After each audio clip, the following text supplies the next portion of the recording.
Kinshasa, janvier 2025. Au cœur de la capitale congolaise, un nom circule en silence. Moti Kahana. Homme d'affaires israélo-américain, héritier d'un passé marqué par les pogroms de Roumanie, et désormais figure centrale d'un complot déjoué, une enveloppe secrète, 3 noms, un président visé, un coup d'État stoppé à la dernière minute.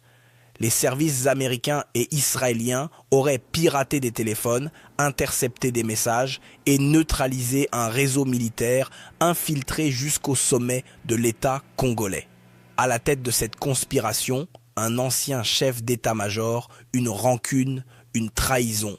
La République démocratique du Congo a frôlé le chaos.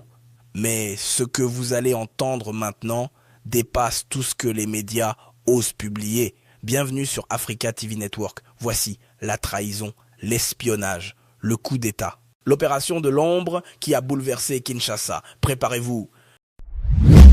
A Congolese government official who declined to be quoted says the country's former Army Chief of Staff, Lieutenant General Christian Chiwewe, has been detained at the Ndolo military prison in Kinshasa.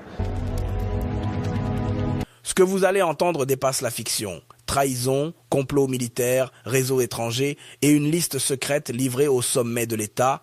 Un homme d'affaires juif, des généraux congolais, des services secrets américains et israéliens.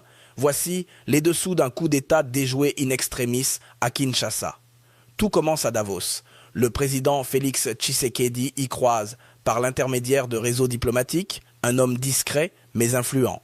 Mordecai Kahana, homme d'affaires juif impliqué dans plusieurs secteurs sensibles, y compris le renseignement. Il remet personnellement au président congolais une liste de conspirateurs dont le nom du général X, cité comme cerveau d'un coup d'État en préparation. Tshisekedi prend l'alerte au sérieux. De retour aux États-Unis, les relais de Mordecai Kahana activent leurs canaux. Washington se montre préoccupé par les avancées du M23 à Goma et Bukavu. Le message est clair, si vous ne bougez pas maintenant, la Chine s'installera pour de bon dans la région. C'est alors qu'un deal stratégique se met en place. Avant tout, un geste de bonne foi est exigé de Kinshasa. Libérer 3 Américains détenus en RDC pour tentative de déstabilisation. Tshisekedi accepte. En échange, Trump ouvre la voie à l'accord de paix.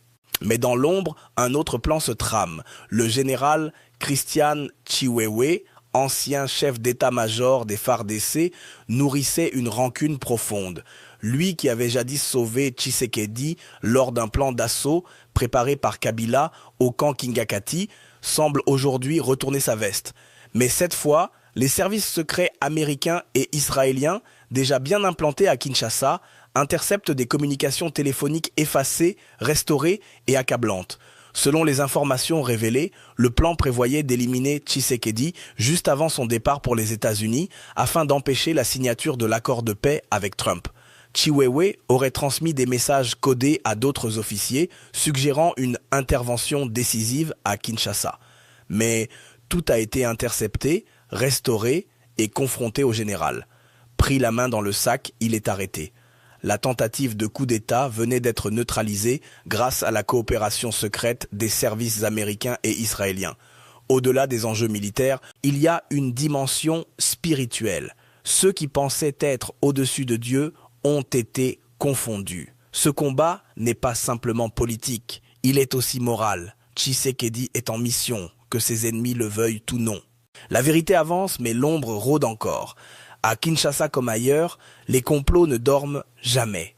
Et l'histoire que vous venez d'entendre n'est que la face visible de l'iceberg. Pour ne rien rater des prochaines révélations, abonnez-vous maintenant à Africa TV Network. Activez la cloche pour recevoir chaque alerte, chaque vérité, chaque choc. L'Afrique a besoin de voix fortes, de médias qui n'ont pas peur. Et cette voix, c'est la vôtre. À très bientôt pour un nouvel épisode. Abonnez Africa TV Network, Makamo.